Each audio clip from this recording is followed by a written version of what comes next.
Welcome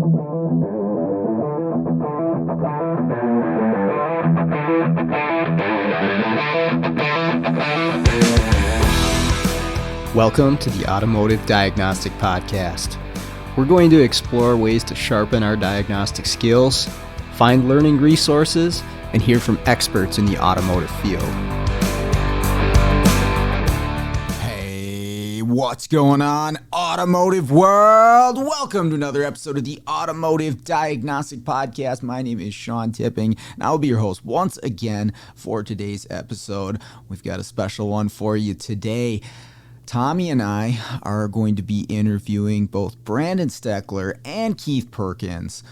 They are coming on the show to talk about their upcoming trip to Australia for the Autocare 2025 event hosted by AAA in Brisbane, Australia. So Tomi, Brandon, and Keith are going to be down there in June for this event, all putting on classes, and they're going to talk about what those classes are here today on the show and everything that they're excited about for traveling down to Australia. I got to go last year. It was an amazing time, and I'm sure you've heard me talk about it on the podcast. So I was excited to bring these guys on and discuss their upcoming trip. So I know we have a lot of listeners in Australia, and you might just be attending this event. If you're down there and you're not signed up, check it out. I'll make sure that there's links in the show notes so that you can check that out or shoot me a message. I will get you connected with the right people. But with that out of the way, let's jump into the episode. Hey, have you ever been faced with the challenge of sourcing, installing, and programming a used control module in a vehicle? I know a lot of us have. It seems to be happening more and more often today with the volume of control modules on vehicles, the cost of some new ones, or even the availability of new control modules. In some cases, used may be the only option. So what do you do here? I strongly recommend checking out SJ Auto Solutions and Tomi Oliva. Tomi offers a cloning service for used control modules to make these things plug and play for the vehicle that you're working on. In a lot of cases, he is also able to source the control modules if you're unable to locate one for the vehicle that you're working on. But once you get connected with Tomi, he's going to offer fantastic support from start to finish to make sure that that control module is going to work in your application.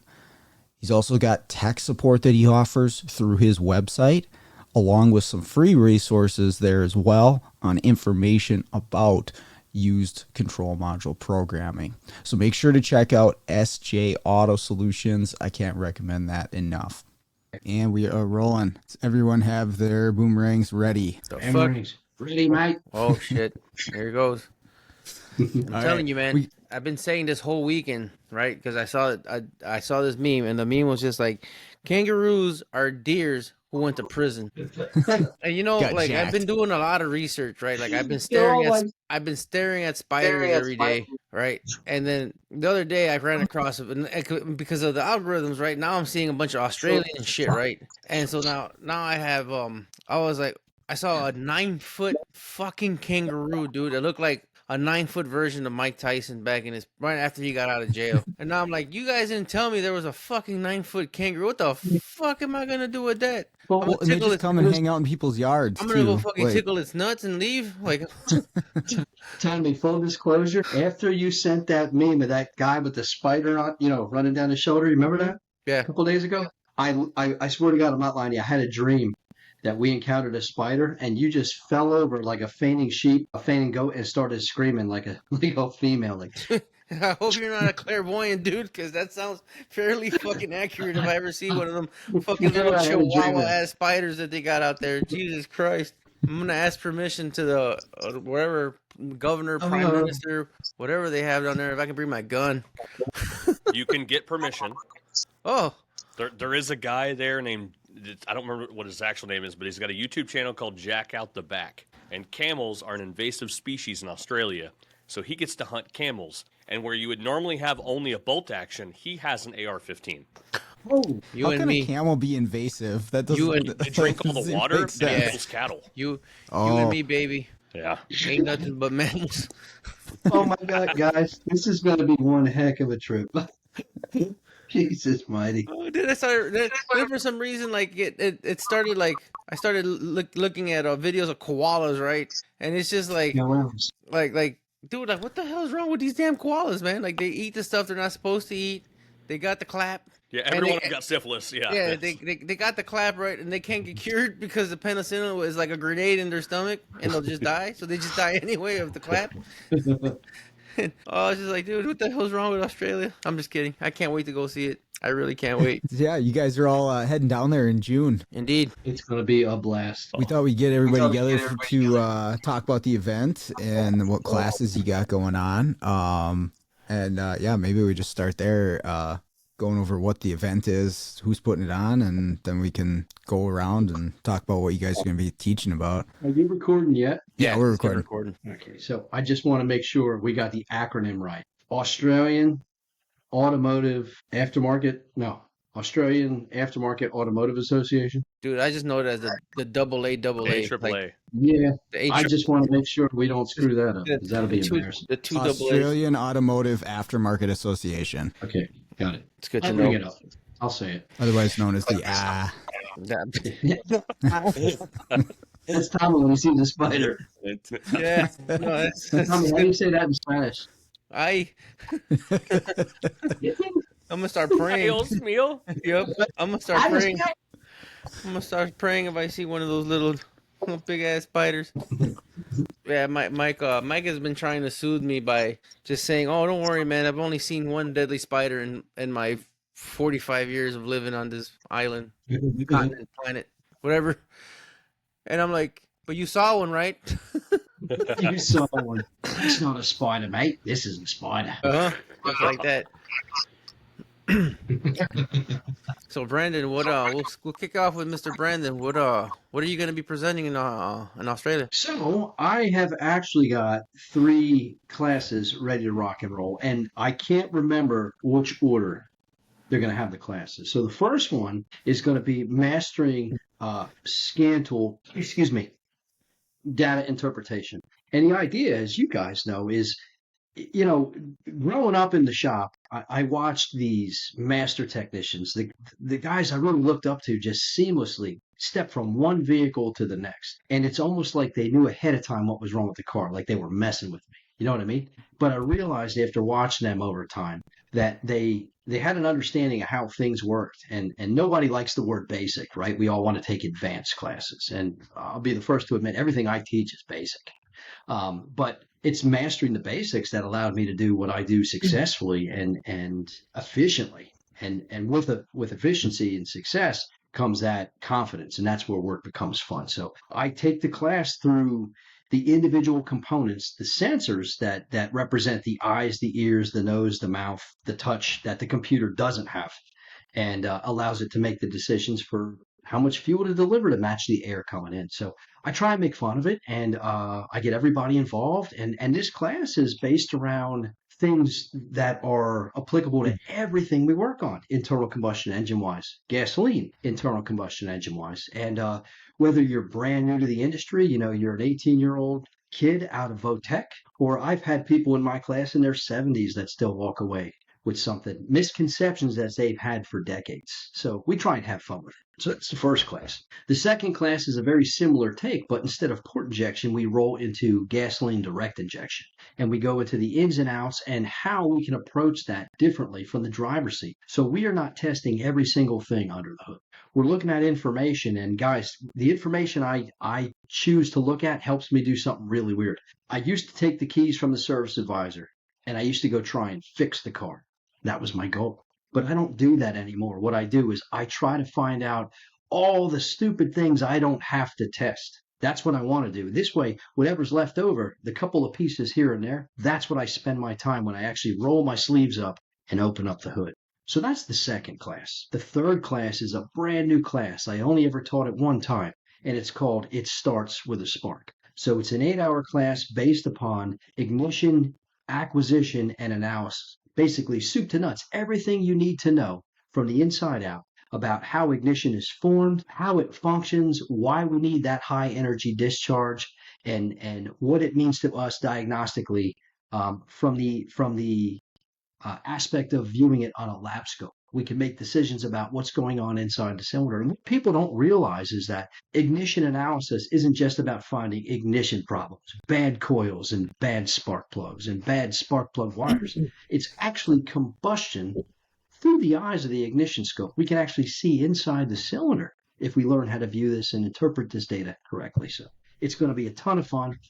And I have a blast when I was over there last time, and I cannot wait to get back there again. What part of Australia did you go to? So we were in Brisbane, and my biggest misconception, all I know about Australia is what I saw in Crocodile Dundee growing up as a kid, right? So I'm expecting spiders the size of you, Tommy. I'm expecting crocodiles.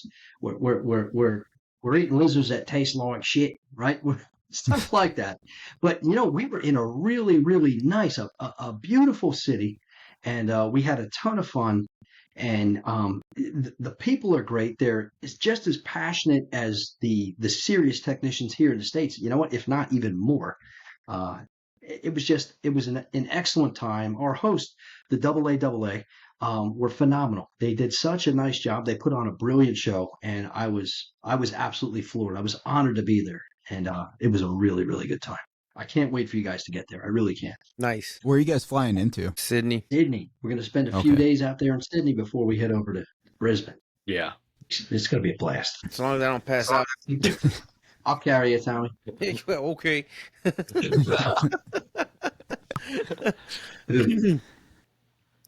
How long did you spend down there when you went? It was several days. I'd say, if I remember correctly, it was 4 or 5 days. Okay. Now, the thing was, I screwed up. When I went over there, I almost double booked myself following the AA Autocare event in 23, excuse me. I had an event in Brazil as well that I had to be to. So I rushed all the way home, and I had to get on a plane and go all the way down to Brazil. Oh, my gosh. We had such a great time. Yeah, it was nuts. But it's not going to happen this year. This year, I made sure that wasn't going to happen. So, man, I can't wait to get back to everybody. It was such a good time. Nice. You guys are going to have a blast.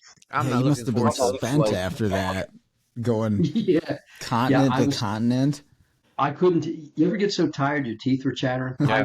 I was scared for myself going down to Brazil. I was worried I was going to be this cranky basket case. But I got home. I'm not kidding you. I was home for 11 hours. Took a shower, packed my bags, got a little bit of sleep, went right back to the airport. 10-hour flight back to Brazil, and started the process all over again. But you know what? That's all I needed. I was recharged and ready to go. It was such an awesome event in Australia. It was a great time. Nice. So you guys looking forward to it? Tommy's got some apprehensions about spiders, but my fat ass isn't looking forward to that damn flight, man. It's rough. I'm not 16 hours, Joe. Like, I can't stay still for the life of me. Like, when I go to Hawaii, that flight's still like, I'm like, and it's only like less than 9 hours direct from O'Hare. Boom. And now it's like I'm going 4 hours to LAX, and then I'm going, 16? 13. Yeah. Something like that. To Sydney. Yeah. So I'm just like, ugh. So I had this elaborate plan, right? I'm like, all right, this is what I'm going to do. I'm going to take 3 weeks, right? I'm going to go to Sydney. We're going to check it out. Going to hang out with Mike. Go to Brisbane. Do the event, and then me and the wife are going to New Zealand because I'm about to nerd out on Lord of the Rings stuff. I mean, I'm gonna go find me a hobbit, Jack. Like, so I'm gonna find me my own ring, like the whole thing. And then I found out that some of the parts that I want to see are gonna be covered with snow, so that's not happening. This episode is brought to you by L1 Automotive Training and Keith Perkins. If you're looking for education on module programming, J2534, EEPROM work, key and immobilizer, electrical diagnostics, or drivability diagnostics, Keith has a website, l1training.com, that's got over 60 hours of training videos on all those subjects and more.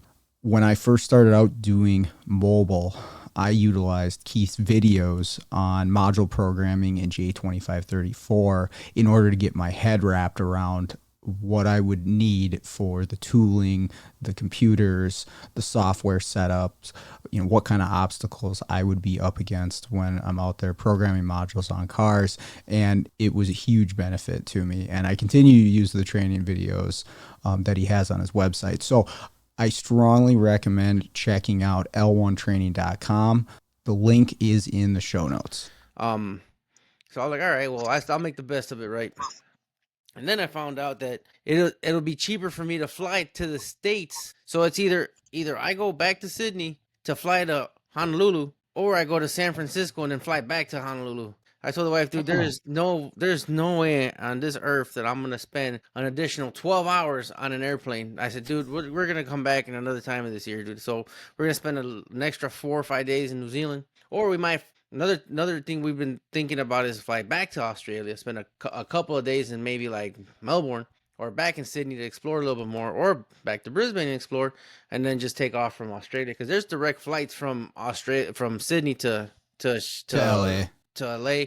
There's I think there's one direct flight that goes to ORD, but it just flies like every 2 weeks or something like that. So we're just gonna do that.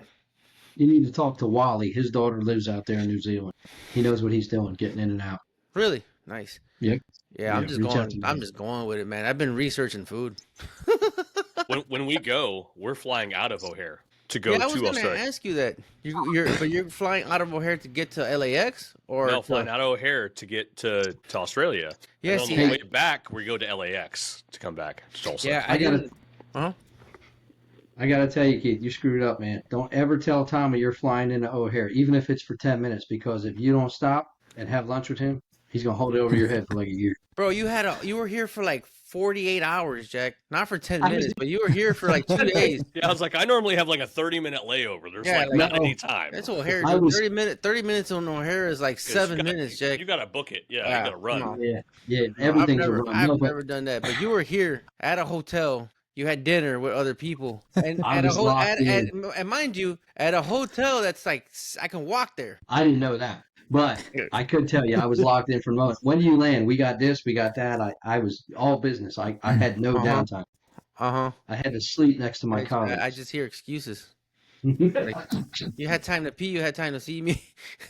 In a diaper. But speaking of Keith, what do you got going on for us? For the Australian people. So I'm going to do my Diagnostics Beyond the Silver Bullet class, which is kind of the foundation of every class that I do. So it's I don't have like as nice of a explanation as Brandon does. It's my diagnostic process. It's just how my brain works, how I put together looking at a problem and developing a plan to fix it. And then what is the root cause at the end? And then how to document. A lot of it's like how we do our documentation here at L1. That's kind of like our bread and butter. That's every class I do is just a variation of that class. Like even when I do a programming class, it's the programming version of our diagnostic process. This is our process for programming. Every class I teach, I find myself going, this is just the other version of this class. So, and it actually turns out to be my favorite class to teach because it's got a lot of fun case studies and a lot of great examples of like do's and don'ts. We've got some great stuff like, this is where Keith screwed up. Let me show you a great example of that. It's where I learned the most about this. I have a bunch of those if you want any of those case studies, Keith. And then I'm going to do a J2534 slash module programming class. I have to call it J2534 slash because we are going to talk about Volkswagen and BMW. So when we talk about BMW, we'll probably have a whole lot of don't use your JBox for this. So we're going to do a Volkswagen BMW programming class. And then I've got a network failures and diagnosis class, which I haven't taught since Vision 4 years ago. So it's a completely revamped class. It's going to be an absolute blast because I've spent a lot of time over the last 6 months redoing this class, and it's become a lot more fun. So I've got a lot better case studies, some great examples of, I hate to get into bits and bytes because you don't use it in a bay, right? That often. But I got one great case study where it saved the day. It's where we get to actually look at some serial decoding. The rest of it's just our diagnostic process for a network class. And then I have one that's not listed that we're going to do. So Liz and I both are going to do an ADOS presentation. So this will be kind of, it's not listed anywhere yet. So here at First Exclusive, we're carving out some time at the event for a 4-hour hands-on ADOS presentation. If I could throw something in here for 2 seconds, I have to pay your wife a compliment. I have no other way to describe Liz other than I use the word at Vision. She's just lovely. She's just a lovely person. I just love her and she's fun and bubbly. And I can't wait to see you guys co-teach again. That's a blast. Just watching you two. Did you get together. To watch some of it? Okay, I couldn't remember if you were there. Just a little bit. Yeah, we've got some. There's some scheduled banter, and then there's some live banter. Been married 19 years, so at this point, we finish each other's sandwiches. You know, it's love that. Yeah. The part for me, guys, is like I tell people all the time. Some people think I'm an intelligent person, but I'm like, you want to see my friends? I get to hang out with my friends. That's the best part. I'm the one that's lucky to be able to hang out with my friends like you two, knuckleheads. Jimmy. Thanks, man. I will say, I too, like Tomi, we're going to go into Sydney. I think we're all going to get there about the same time. Yeah, we're literally about half an hour apart. Yeah, and then we'll spend that time there. We'll go to Brisbane, do the event. Liz and I are going back to Sydney after Brisbane and spending 3 or 4 days, I think. Awesome. Good. Yeah, it's worthwhile to spend the time if you make that trip. We did 3 weeks, and I easily could have done 2 more. But having that time just to, like, you don't have to focus on the event or training or, you know, the work portion of it, but just enjoy another part of the world is, yeah, you got to do it. And it's so cool down there. So what was your experience there, Sean? Oh, it was awesome. I mean, like, for me, that's like a once in a lifetime experience. I've never been that far out of the U.S., not even by like a small amount. So the trip itself was cool, but yeah, Sydney and Melbourne were the two. The event was in Melbourne last year, and then we spent a lot of time in Sydney as well, and just an absolutely beautiful part of the world. But if you're in Sydney, take the ferries out across the bay and explore the little towns that they have and all the beaches and stuff. They got the big bridge there, and it is absolutely awesome. And the food, fantastic too. I gained like 15 pounds, I think, when I was down there. I ate so much food. It was so good. Yeah. Have you guys driven on the wrong side of the road or the wrong side of the car before? Not doing it. I give that a try. I'm gonna find out. The same thing happened to me in England.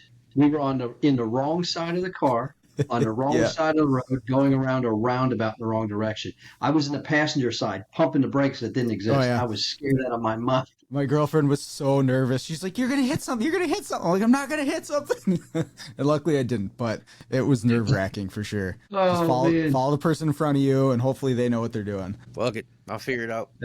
I got to tell you, I got there, and right before I got up to do the class, I mean, we're talking a minute before, I'm like, what am I going to say? How am I going to open up? You know what I mean? Like, how am I going to break the ice with all these awesome people that I've never met before? I mean, I met a few ahead of time, but what am I going to say? And all I could think of is, I got this. I said, you know what? Let's get one thing out of the way right now. I don't talk funny. All you guys talk funny. And that was it. That's all it took. And then I was offering tech hugs for anybody that answered questions correctly because I wanted people to get involved, right? We wanted classes to be interactive. My friend Costa stood up and answered a question for me. I said, tech hug. So I jumped down off the stage and I gave him a hug. And right in front of everybody, he was standing in the front row. I grabbed his ass. That was it. Everybody just loosened up after that. But what a great time. So I get to be in your class, right? Anytime. Did you guys think about that? Like the first time you go over there, this is going to be the first time over there. You're standing up and you're not going to see all these awesome people often. Like, I'm like, I want to make this memorable. I want to make it funny and interactive. Like, what can I do without getting arrested? Maybe offending somebody. It's crossing the line, I guess. I guess it depends on where you are. That could have been wrong. I'm going to make some people real uncomfortable real quick, man. Tomi, you want to open up in Spanish. I'll be willing to bet many people have not even heard Spanish. Probably. Just do the first 2 minutes in Spanish. The first 2 minutes. I'm going to put up a slide. Y'all don't speak Spanish here? Oh, my bad. I'm going to head out. Just come out 2 minutes in. Just straight for the first 2 minutes. For the first 2 minutes. No English. I'm going to be like, psych. That must be you here in Brazil. I'm going to open up with a slide that says advanced basket weaving. I'm just going to leave it there. Nice. As people are sitting down. I'm just going to have a picture of a bunch of bricks. Yeah. This will be you after my class. I've got one of me holding a trowel and a brick, so Nice. I'll have to put it somewhere. What are you teaching about, Tommy, when you're down there? They actually just want me to teach module programming. It's been a little bit not so much challenging because it's there's really nothing that I'm not familiar with. It's just been a bit of a challenge getting all the information in terms of so they just got right to repair. So a lot of shops are extremely unfamiliar. So my objective is I don't have a lot of time because because of the time restraints we're cramming. For example, in one session I have to cover I'm covering Kia, Hyundai, Subaru, Toyota, and Toyota. Subaru. Yeah. And in my other class, I'm covering GM, Ford, Mazda. I mean, GM, Ford, Mazda, it's just like, it's whatever. I don't care. But there are little nuances that I'm very interested in, right? Like, for example, I'm not going to go to Australia and talk about a Global A architecture car with their modules. I'm fairly certain that they exist there, but do I know for sure? And one thing in my classes, and I tell all my students, is I don't speak in certainties, right? So that's been the bit of the challenging part, but I have a couple of surprises for the Australian crowd that I'm hoping to implement when I get back. A couple of different techniques that I wanted to share, and just honestly, just the familiarity of programming and just like the fear of it, right? Because honestly, like when I start my class, you know, one of the biggest key points that I make is like, why do you want to get into programming? And then I go out and I say my reasons why you should, right? And then, but I'll ask them like, hey, so why do you want to get programming? Oh, because we're tired of calling somebody because they're super busy. We don't have enough space to wait on somebody to come out. We don't have anybody. We have to tow it. We have to set up an appointment for a remote expert.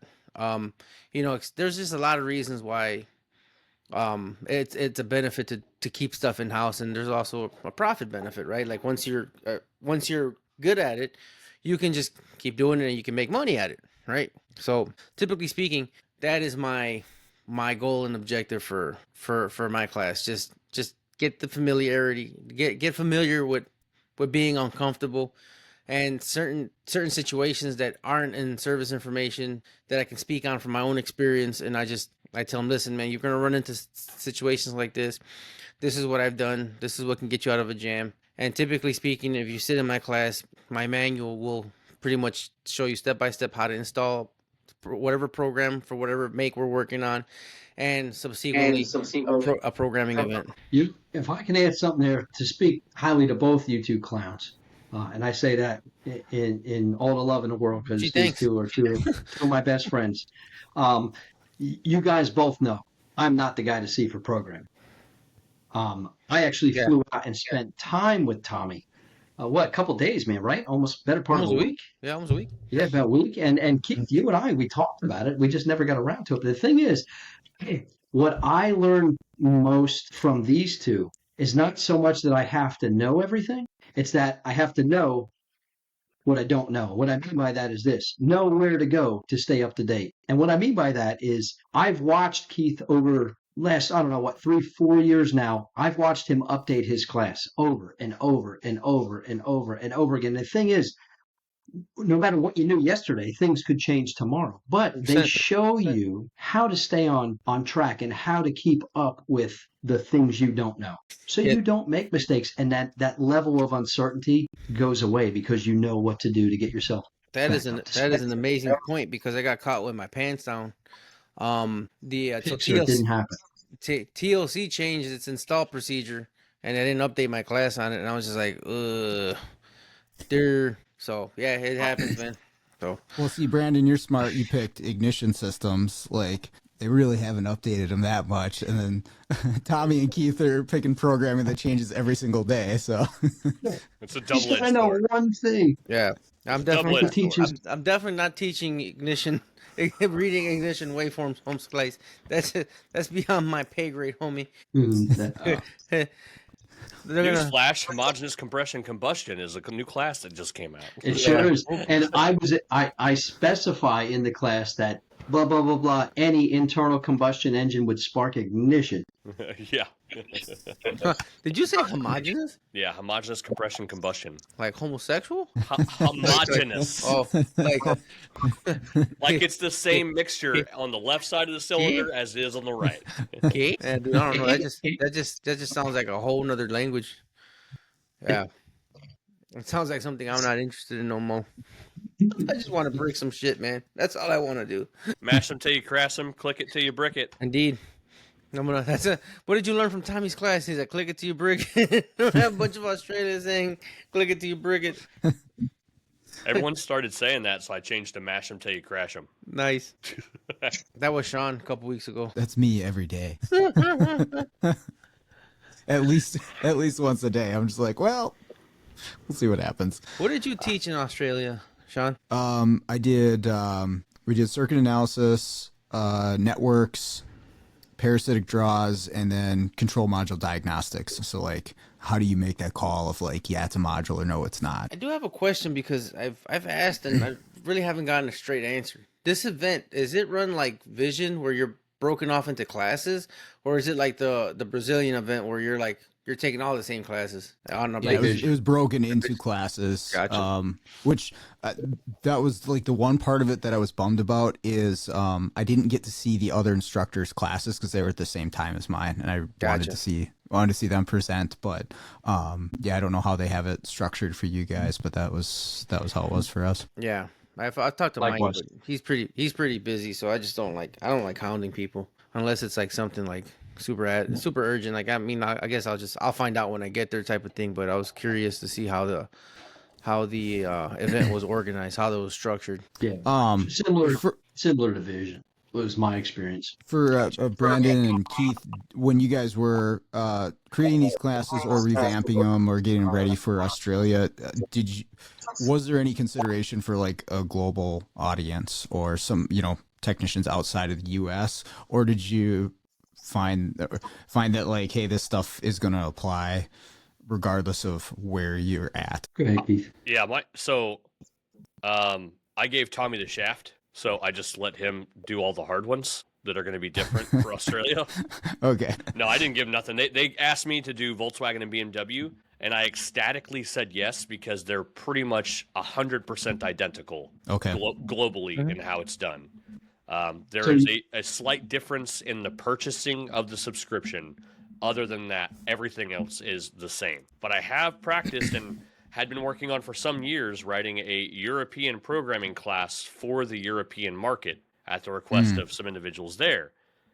So, knowing that Europe and Australia and the US, all three do it differently, I found some major differences in the different brands. But fortunately enough, they asked me to do those. Tommy, on the other hand, has had some challenges with that for the Australian market, I'm sure. And thankfully, right, like for me, right, the issue has been more like the timing of gaining access so I can get my screenshots for the procedures of finding the service information, right? Like signing up, stuff like that. That's been more of the tricky part due to the time constraints and the time difference. But realistically speaking, I mean, GTS, Mazda IDS, MDARS, they're pretty much all the same. Like thankfully, my only concern is I take a step above, and sometimes depending on the make, I talk about module families, and that's the only kicker that I'm still working out right now. I just want to make sure that the information I present is prevalent to them, even though I've never been there and never programmed.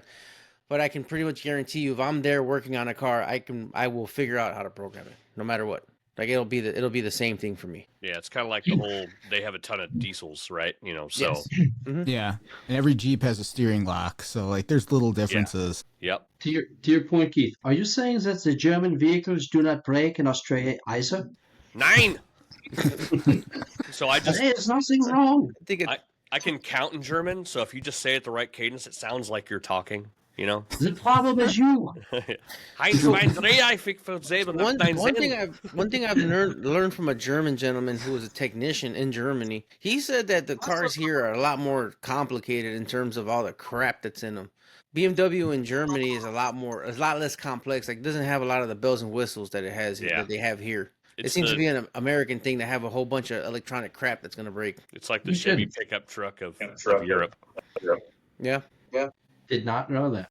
Did not know that. Yeah, no, it's going to be exciting, man. What Keith, since you haven't been there as well as I have, what are you looking forward to the most aside from sharing your expertise with the good people of Australia? So far, I'll kind of mirror a little bit of what Brandon said. Everyone I've met from Australia has been extremely excited and passionate about it. Now, granted, that's because typically when I meet them, they're over here.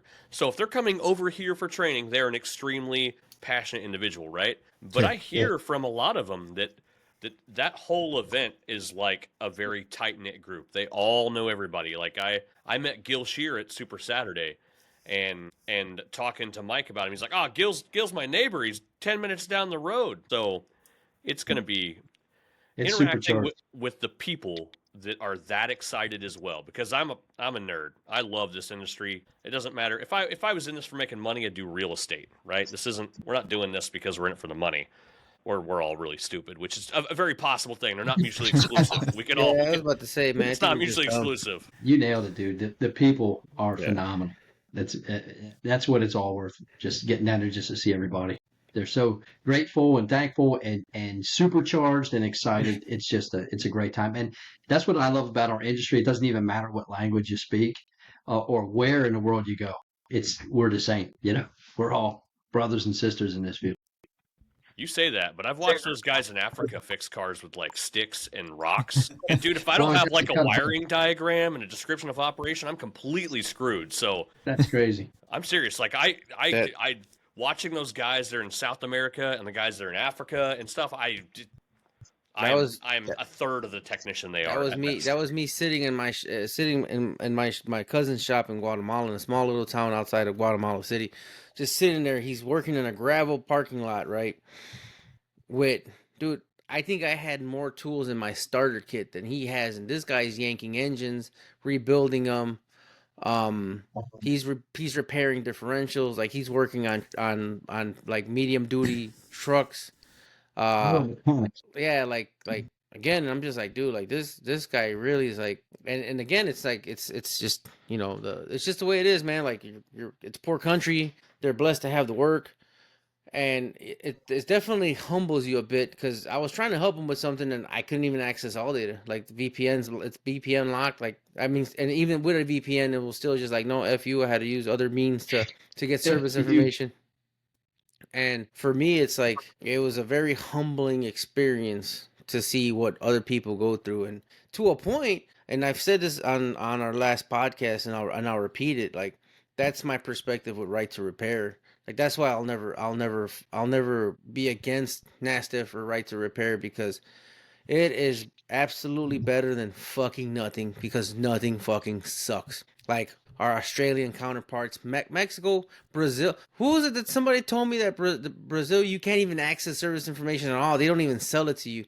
That gentleman owns a company that builds the service information, correct? Yep, probably Walter. Yes. Autocare, and they do all their own in-house research. It's a whole team of engineers like that. You think we got it hard sometimes? Good Lord, dude, and it's just like people figure it out, right? So it's easy to complain when you're complacent and comfortable. Yes, it is. That's what Tommy and I talk about that a bunch when it comes to like this module cloning, EPROMing world, all this stuff that we do. That is spawned because in other countries there is no ability to hook up a JBox and press program. Mm-hmm. So they've had to create ways. Necessity is the mother of all invention. So always 100%. That's we're so fortunate, and that's what's created that kind of condition for us, where we get kind of lulled into that false sense of security, and then we get thrown to the wolves, go over to one of these other countries, and you realize I don't know anything.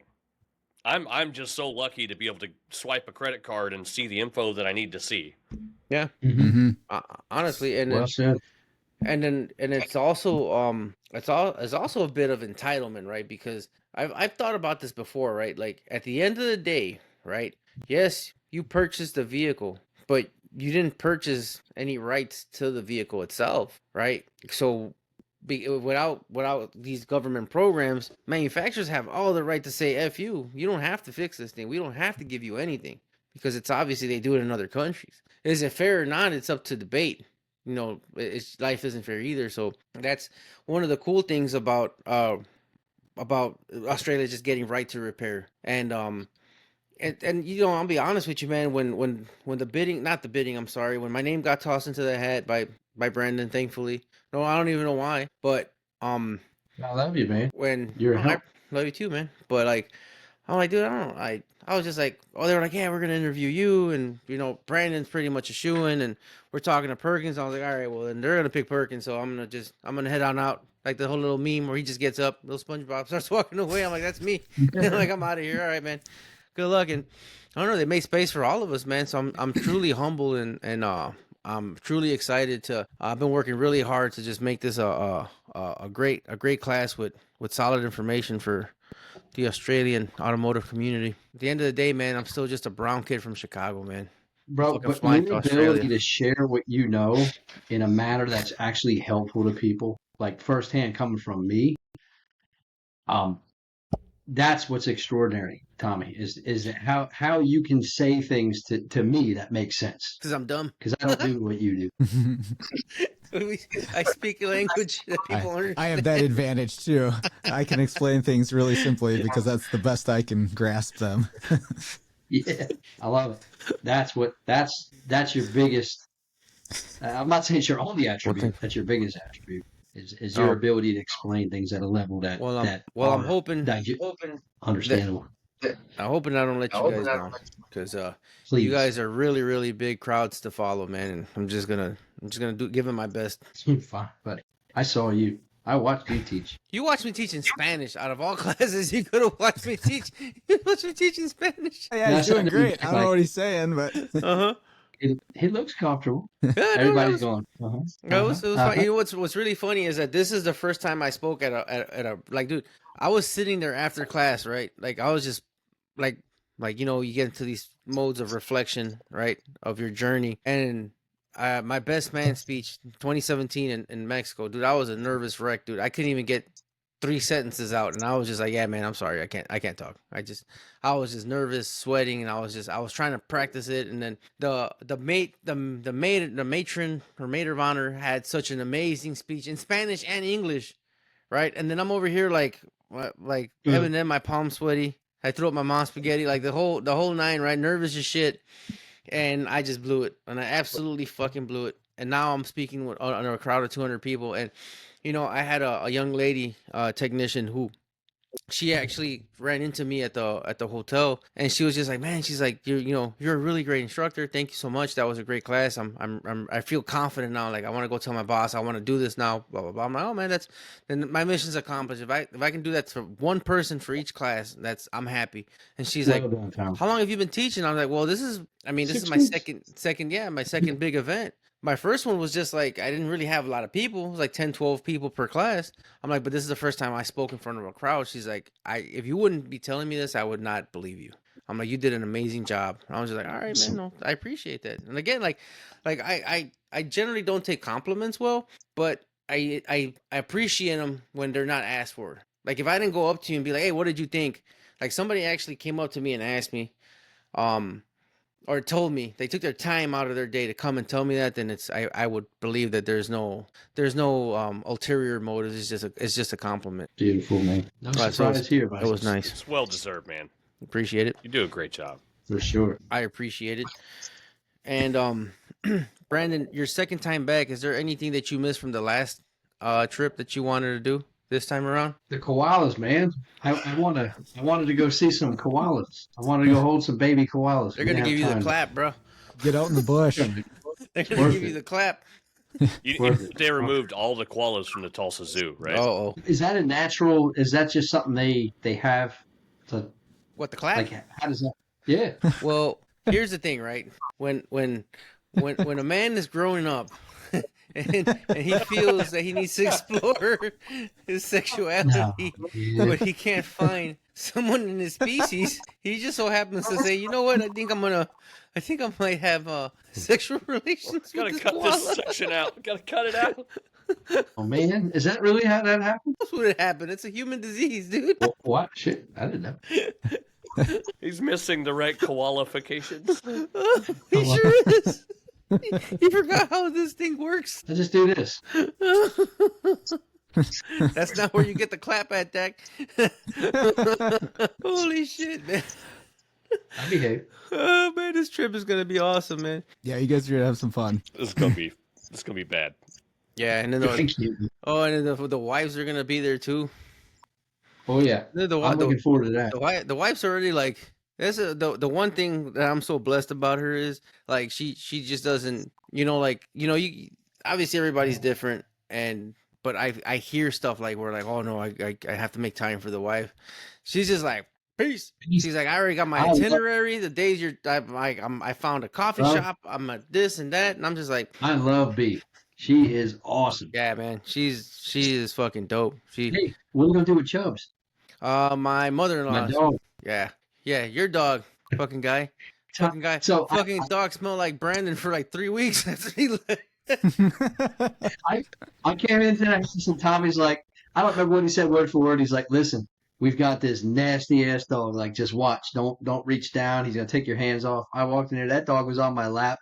Tommy would reach over and the dog would be like, so this punk ass dog, right? Like, he's just so we got him so old, dude, that we're just like, what am I gonna do? Beat his ass? Like, he's all of like 7-8 pounds, dude. Like, it's a Yorkie, man. They just think they're 90. They think they're 90-pound Rottweilers, man. Like, they just have this attitude about him, man. And like, he's a sweet dog, but like, if you try to make him do something he don't want to do, he's all teeth, Jack. He's like, all right, try me, Jack. And so like he gets stuck to new people, and he just, because he likes the attention that people get him, because he's a kid. Like, he knows he's an adorable ass dog, right? Like, he just fucking knows it.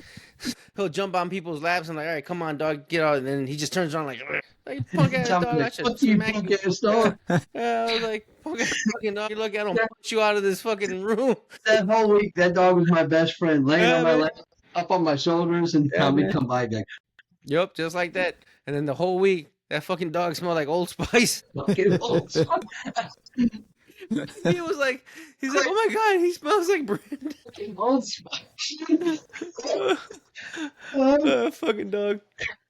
I love him to death, though, man. That's my guy, man. Like, it's one of those things where, like, it reminds me of the Simpsons episode when they were trying to put down Santa's little helper, and then Bart's like, but that's my dog. Yeah, he's a pain in the ass, but he's my pain in the ass, damn it. Yep, I got one of them too. Don't you still have a half Yorkie Shih Tzu or something like that? Pomeranian Chihuahua. So he's an asshole, looks with an asshole. Yeah. Hey, look, he's with my daughter. He's back in Pennsylvania with my daughter, and he's my best buddy. I mean, like Chubbs was with me. He's like that with me all the time. But anybody else, like, I don't know what it was. He took to me from day one. But that dog can do no wrong in my eyes. But he hates the world. He's mean as a rattlesnake. He's just mean as hell. Yeah, and I know. How to fix them. Shoot him. That's all you can do is shoot him. You know what? Since we're on the topic, how's your German Shepherd? Because I know Keith. I mean, like, I know you and Isaac, bought ones of the same litter, right? I got two from the same litter, and he got the third brother. He got the third, right? How are your dogs doing? Mine are great. They're just, anytime we take them somewhere together, it's like trying to wrangle two velociraptors that are hungry. Yeah. So we take them separately places. They're the best dogs ever, but holy cow, when they're together, are they crazy? How old? They're just now 2 years old. Oh, geez, yeah. No, yeah. just they boys? Yeah. Oh yeah. Nah, man, alpha dogs, man, will test you. Oh yeah. Alpha dogs will fucking quote unquote make sure that they know that you know who's the bitch. Like, they will test you repeatedly until they get till about 3-4 years old, maybe. Yeah, like that's when they start like, all right, man, this guy, he ain't no punk. Our 11-year-old German Shepherd passed a couple years ago, and that sucks. And we got these boys right after, basically, and same thing. He climbed fences. He was a turd for 2 years, and then he became the best dog ever. He's a registered a therapy dog. Liz took him to the VA all the time. Yeah, man, they're awesome, but he was amazing. They are awesome. They require like a lot of yardage, man. They require a lot of activity to expel that energy. The zoomies out. Yeah. Yep. Oh, those dogs. Yeah, those dogs really need That's why, like, I don't really want a bigger dog like that because I'm just a fat bastard, dude. I'm not like where am I gonna put him in my my 20 by 20 yard back here? Like, what's that gonna do? He's probably gonna fly over the fence. Yeah. I got 5.5 acres, so they get out and they run around. Oh yeah, that's awesome. That's exactly what they need. That's what they were bred for. I got a lab, and I was waiting for the same thing. Like, oh yeah, 2-3 years, she'll calm down, stop being a puppy. I think it was like 7 or 8, and she still at times thinks she's a puppy, but she's 12 now, and yeah, it's finally like just kind of nice to have a chill dog. Mm-hmm. We got a Great Dane that's like that. He's finally starting to really chill out. He's just lazy. Yeah, a giant, 125-pound man-child. Mm-hmm. Yeah, I can't even imagine trying to carry and now this fucking dog is a little diva, man, because my wife that's like her little pal now, and she babies the shit out of him, man, and it's just like I'll be here, and all of a sudden I just hear him yap. I'm like, what the hell's going on? And then I go up to the stairs, and then he just runs away. So I come sit back down, and he starts doing it again. So then I go upstairs to see what he wants. Maybe he's out of water or something. No, he runs to the treats and just stands there, and it gets his cute little pose, like, feed me. And I was like, bro, I just gave you one. And then he just like, no. Like, he just like literally, dude, you really made me come out from the basement upstairs to give you a fucking treat? Fuck out of here, man. And I just go downstairs, close the door, and then you just hear punk ass dog. They figure you out. Oh yeah, they're extremely intelligent. This guy is smart as shit. Okay, that's going to do it for today's episode. Thank you to Keith and Brandon for spending some time with us here today. That was a lot of fun, and I'm sure you guys are going to have a ton of fun with them in June in Australia. Again, if you're down there, you're interested in this event, check it out. I will get the links in the show notes so you can find out all of the details, but sounds like it's going to be a blast. But I'd like to thank everybody for listening. Always appreciate it and all the feedback we get on the show. Again, there's a poll in the Facebook group. Many of you have already submitted some suggestions, but if you got some ideas of what you'd like to hear about on the show or people you'd like to hear us interview, get it up there in Facebook, which again, you can find a link in the show notes to that. But with that all out of the way, let's get out there, start fixing the world one car at a time.